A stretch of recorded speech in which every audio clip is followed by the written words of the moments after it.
Այդքան ներկայացրեցին իրավիճակը, հարգելիներս, տեսեք, այն, որ խոսում ենք, որ սա արդեն աբսուրդի ժանրից դուրս է, այո, մենք մեր պրակտիկայում չենք ունեցել իրավիճակ, երբ որ պաշտպանական կողմը փորձի ստանալ փաստական տվյալներ, ապացույցներ, այլ մեր մեղադրանքի հետ ներկայացված եւ ստացվի իրավիճակ, երբ քննիչը երբևիցե չի եղել պրակտիկայում նման դեպք, փորձի խուզարկություն կատարել փորձագետի բնակարանում, դուք եթե լսել եք,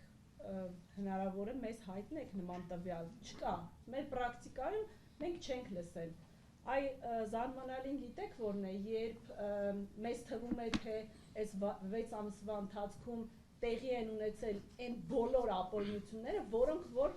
արդեն ավարտվել են եւ զարմանալիորեն հասկանում ենք, որ ոչ, բարոյական իրականացնող մարմինը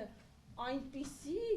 մտքեր ունի, որ փորձում է ինչ-որ նոր գործողություն կատարել, բացի քրեական գործը դատարան ուղարկելուց, բացի դատական վերջնական լուծում տալուց,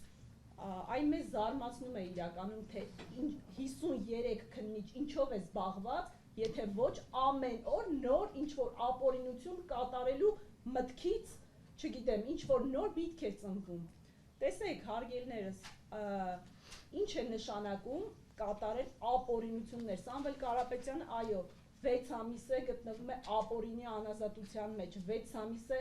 ապօրինի մեղադրանք է ներկայացվել։ Այ դուք հարց հնչեցրեցիք, այո, ենթարկվելու են քրեական պատասխանատվության այն անձիկ,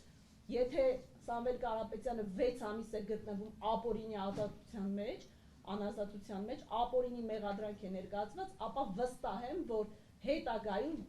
եթե 6 ամիս, ապա ապօրինություն կատարողը 6 տարի է գտնվելու անազատության մեջ եւ այդպես շարունակ, եւ այո, կոչ եմ անում, որպեսզի դադարեցնեն այս աբսուրդային ժանրի ապօրինությունները եւ ի վերջո գործեն օրենքի դաշտում, եթե ունեն այդպիսի խիզախություն, այսքանը։